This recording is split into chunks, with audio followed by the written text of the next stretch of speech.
Now to the offer the White House says it made to Russia to free WNBA star Brittney Griner and another detained American named Paul Whelan. NBC News chief Washington correspondent Andrea Mitchell has details.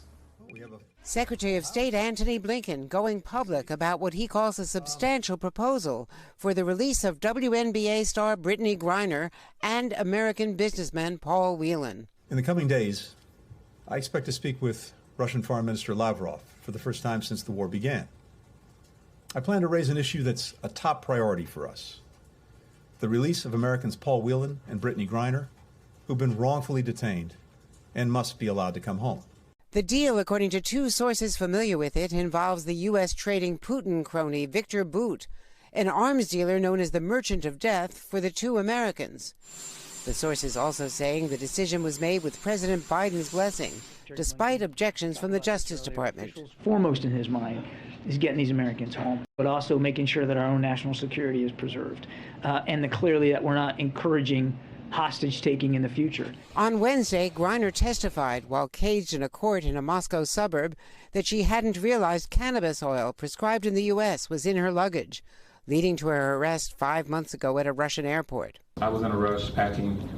Like I said, I was recovering from COVID, stress of packing, making sure I had my COVID tests, jet lag, and I was in a rush, throwing my stuff into my bag. Griner also telling the judge when she arrived in Russia she was held for hours without a lawyer, interrogated in Russian, forced to use Google Translate on her phone to try and understand what was being said.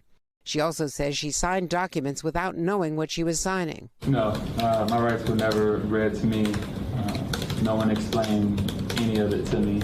The U.S. is also hoping to free Paul Whelan, an American businessman and former Marine, who's been jailed in Russia for 4 years on what the U.S. has called a trumped-up spying charge. It shows that the U.S. government is doing what it can, and also underscores, I think, the fact that there are limits to what the U.S. government can do to bring home Americans. Andrea Mitchell reporting there. Let's bring in former U.S. Ambassador to Russia, Michael McFaul. He is director of the Institute for International Studies at Stanford and an NBC News international affairs analyst. Ambassador, it's good to see you this morning. So it is indeed a steep price. Viktor Bout is not just a garden variety arms trafficker. He was charged with conspiracy to kill Americans by providing arms to terrorists. But do you support this swap, this deal? You know, I do, not with enthusiasm, for the reasons you just described. He's a real criminal, Viktor Bout. For many decades, he was a real criminal. Brittney Griner, Paul Whelan, and I would add to the list Mark Fogel, who's also, in my view, wrongfully detained inside Russia today. They're not criminals.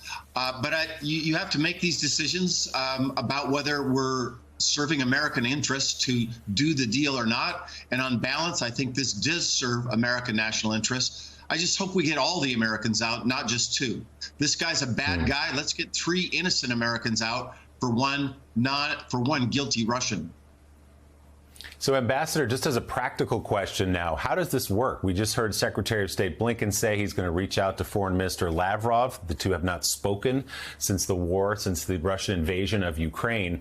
What happens next? Are the Russians likely to go along with this deal? I don't know. Every one of these are unprecedented, right? I was involved in a spy swap, for instance, back in 2010. We did not reveal the negotiations of that until they were on the tarmac. So this is a bit unusual that Secretary Blinken is even talking about it. My guess is that they will indict Griner. They will give her a sentence first. Before they let her out, before there's a trade. And I want to be clear, we're all talking about Viktor Bout.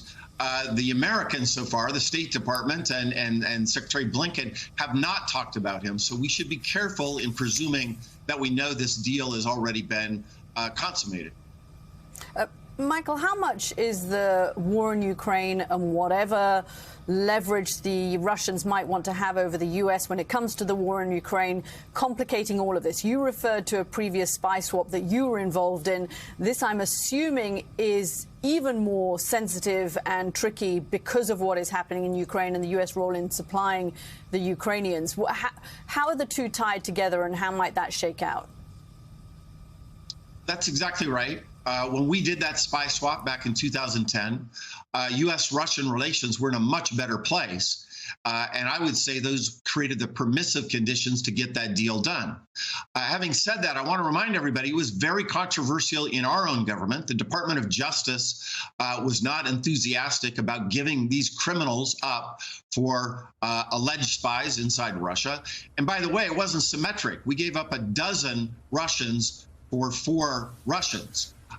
So I do think it complicates things. And remember, Viktor Bout is a really bad criminal that the Russians have been trying to get out for a long time, allegedly with ties to Russian intelligence. That's part of the reason why Vladimir Putin, a former KGB officer, wants to get him out so badly. Oh, wait.